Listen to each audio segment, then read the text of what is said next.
Clark, and in my past life, I was an Air Force pilot. I have a very deep commitment to service. And that's what attracted me to a capital consulting firm. Our why, our reason for being as a company, is to inspire and help others to succeed by implementing innovative information technologies and marketing strategies.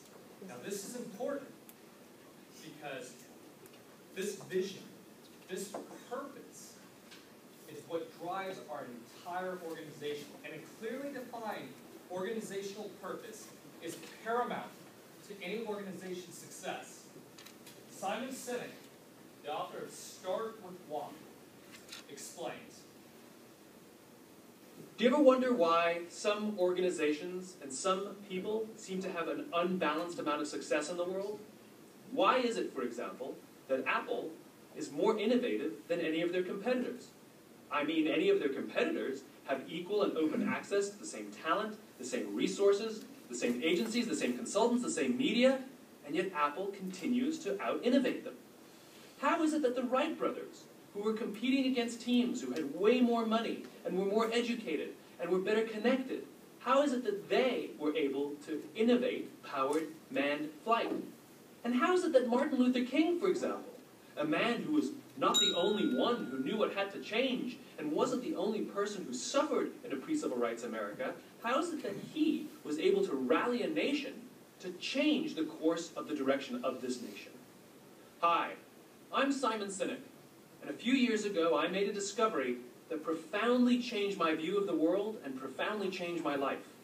What I learned is that all the people and organizations with the power to inspire, people like Apple Computers and Martin Luther King and the Wright brothers, what I discovered is that regardless of their size and regardless of their industry, every single one of these leaders and organizations thinks, acts, and communicates the exact same way. And it's the complete opposite to everyone else. All I did was write it down. And I call it the Golden Circle. It's probably the world's simplest idea. It's based on three simple concepts: why, how, and what. Everybody knows what they do. For a company, these are the products you sell, the services you offer, and for a person, it's the job you have. We all know what we do. Some know how we do it, whether you call it your differentiating value proposition, your proprietary process. It's the thing that you think makes you special or different or unique from everyone else. But very, very few people and very, very few organizations can clearly communicate why they do what they do. And by why, I don't mean to make money. That's a result. By why, I mean what's your purpose? What's your cause? What's your belief? Why does your organization exist? Why did you get out of bed this morning? And why should anyone care? As a result, the way we think, the way we act, the way we communicate is from the outside in. We tell people what we do, we tell people how we do it, but we very rarely tell people why we do what we do. And what I discovered was that regardless of their size and regardless of their industry, all of those leaders and all of those organizations with the capacity to inspire, to have that unbalanced amount of success, every single one of them thinks, acts, and communicates from the inside out. They all start with why. And a curious note that the video doesn't present is the fact that that golden circle corresponds perfectly with the human mind. That why, that is actually where your behavior, that's where the subconscious mind exists. And that why is what drives actual human behavior. And that golden circle, if you overlaid it, a cross-section of the human mind, you have two inner layers of your limbic mind, your subconscious Neanderthal mind, and then the outer what section, the rational Homo sapien mind. That's where all that gets. And that's why what Larry was talking about also fits in. If you get into neuro-linguistic programming, this makes a lot more sense. You do things for deeper, more subconscious reasons, not just rational. So it's very important to understand this concept of the golden circle. So now, in terms of marketing, we can extrapolate this golden circle into a three-dimensional model of a cone, or a megaphone. Now, the mouthpiece of the megaphone is your why. It is your organization's purpose. The body of the megaphone is how you are transmitting your message. And then the bottom section, the bottom of the cone, is the what level. This is all goods or products sold. Now, to have the maximum effectiveness of your megaphone, it must both be loud and clear. To turn up the volume, you need a more robust, effective system of marketing, such as search engine marketing, social media marketing, social engagement, and a whole host of other information technology tools and techniques that we'll describe later in this presentation. But it must also be clear. Your why must be clear. And here's why. Because customers and clients don't buy what you do, they buy why you do. This will build a foundation of trust and a loyal customer base that will give your company long-term, sustainable success. And this all is founded in the law of diffusion of innovations that's discovered by Everett M. Garrett. And any target market, no matter what the size, you will find that you're going to have a normal distribution of your customers. It falls on the shape of a bell curve. On the far left-hand side, you have your 2.5% innovators, your 13.5% early adopters, then you have the masses, who form your early and late majority. Down the far right-hand side, your laggards. Now, if you want your idea, your product, to achieve mass market adaptation, you must first hit 15 to 18% market penetration. This is known as crossing the chasm. And Simon goes on further to say, the goal of business then should not be to simply sell to anyone who wants what you have, the majority, but rather to find the people who believe what you believe. The left side of the bell curve, they perceive greater value in what you do and will happily pay a premium or suffer some sort of inconvenience to be a part of your cause. They are the ones who on their own volition will tell others about you.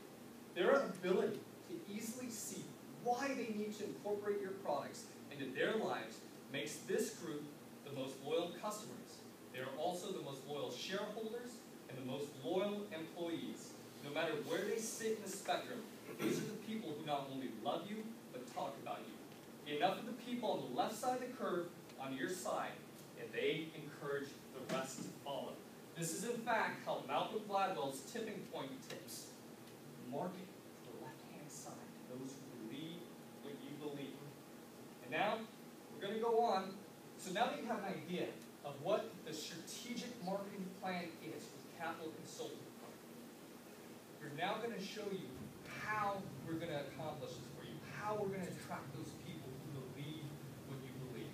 Now I'm going to bring out my business partner, Mr. Jeffrey Anderson, who has over 7 years of website and mobile application development expertise and internet marketing knowledge that will just blow your mind. Mr. Anderson. I really love the why, and the why coupled with a burning desire to succeed is really what will make you success. And success is defined in many different ways depending upon what your business is and what you're really trying to accomplish.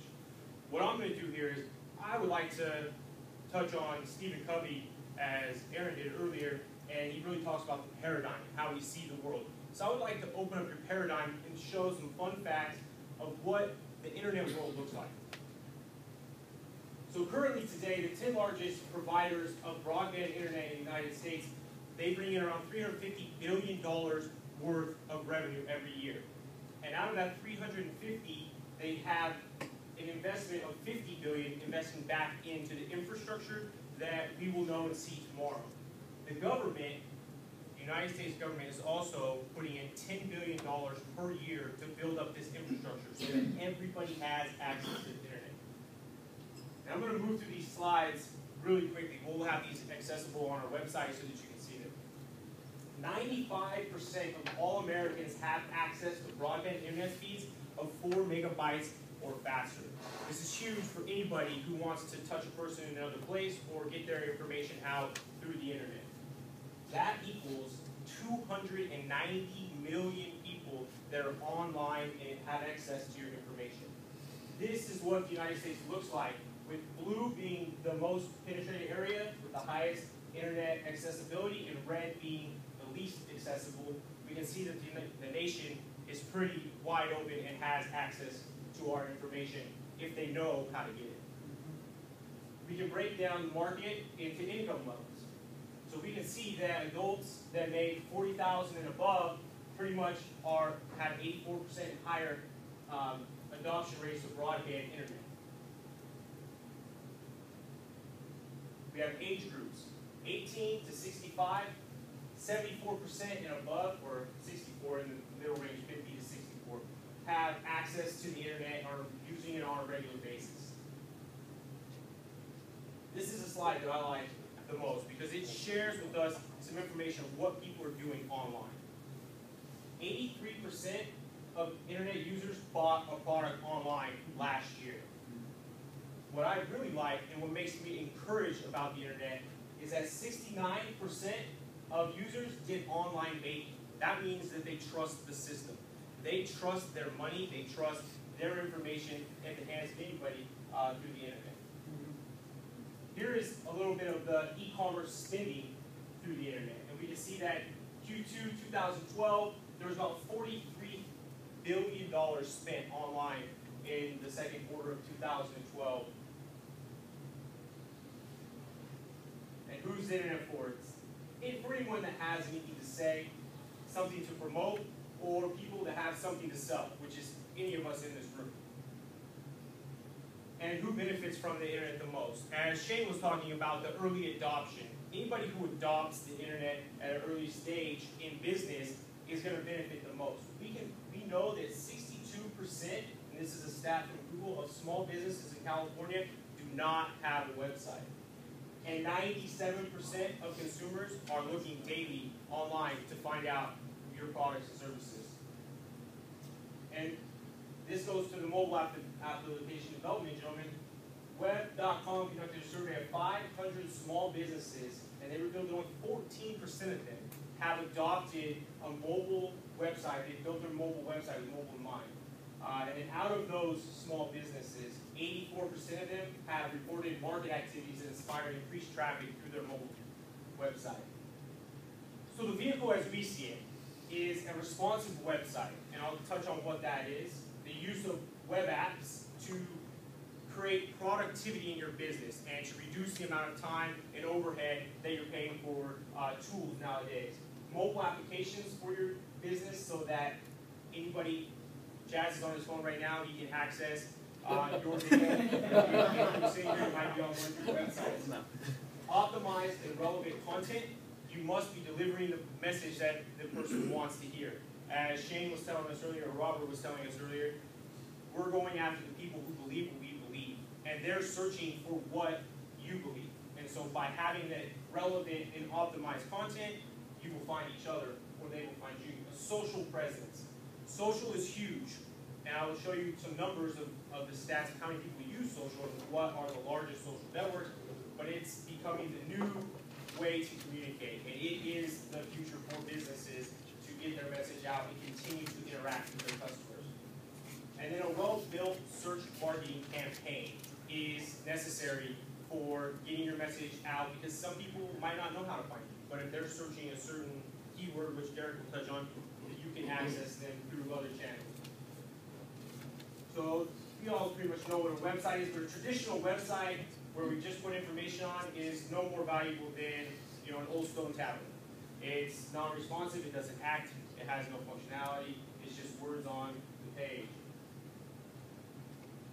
So, although I touched about responsive websites, responsive websites work with the user. They work with the user's device that they're accessing it on, and they have a little bit more functionality that allow your website to be fresh and updatable very easily.